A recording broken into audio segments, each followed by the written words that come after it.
So traditionally, we've seen two main JV structures. That's changed a wee bit in recent times, but those two tended to be either an unincorporated entity, it's not really an entity, but it's a thing, or an incorporated joint venture company. An unincorporated joint venture is less common now than it was in the past. Various reasons for doing it in that form, but essentially an unincorporated joint venture is simply two or more parties working together to try to achieve that common purpose that we talked about earlier. Now the purpose is really important in all of these. Without the purpose, you're not doing anything and you're not going to go anywhere. Danger in an unincorporated joint venture is that you don't tend to have anything that's going to tie you together.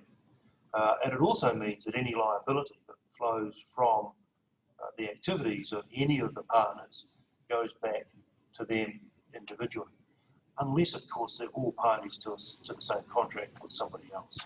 So there's problems there. You may well have a joint venture agreement, and that joint venture agreement will tie you together in particular ways, and that would operate in much the same sort of way as a normal shareholders agreement. But you haven't got shares in anything, you're just simply holding hands and going together into the future. So we don't see a lot of those. They're out there, but we don't see a lot.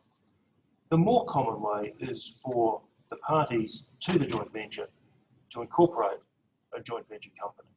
Now that means that you get all the standard protections that a company brings. Obviously limited liability is the main one.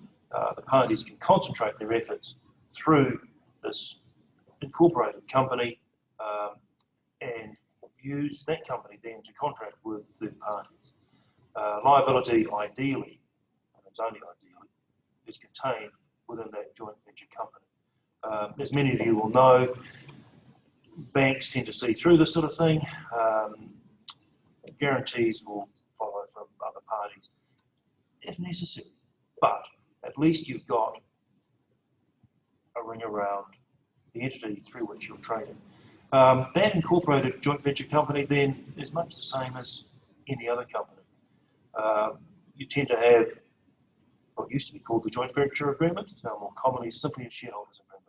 And that agreement sets out what your aim is, why are these parties together, why are they there. We'll run through a little bit later on what might be in that type of arrangement. But at the heart of it all, parties are together to do something and they're seeking to have some sort of protection by operating through a company.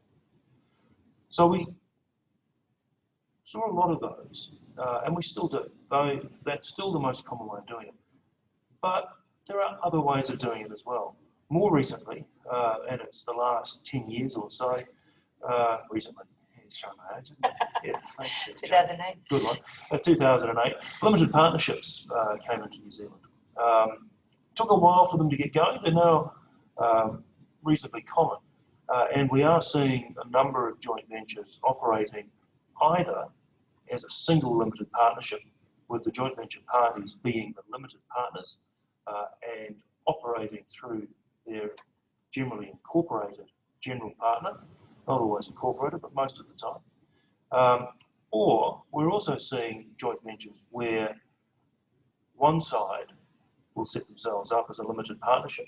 The other side may be an existing company, or it may be another limited partnership, different groups of people getting together for different types of purposes, and then operating either through an unincorporated entity, well, it's not an entity, but it's a thing, so they're sort of trading together, or in some cases, and we've seen this a few times, where they will set up, basically it's an agency or an agent company. So it's an incorporated entity, third party, all the joint venture parties have shares in it.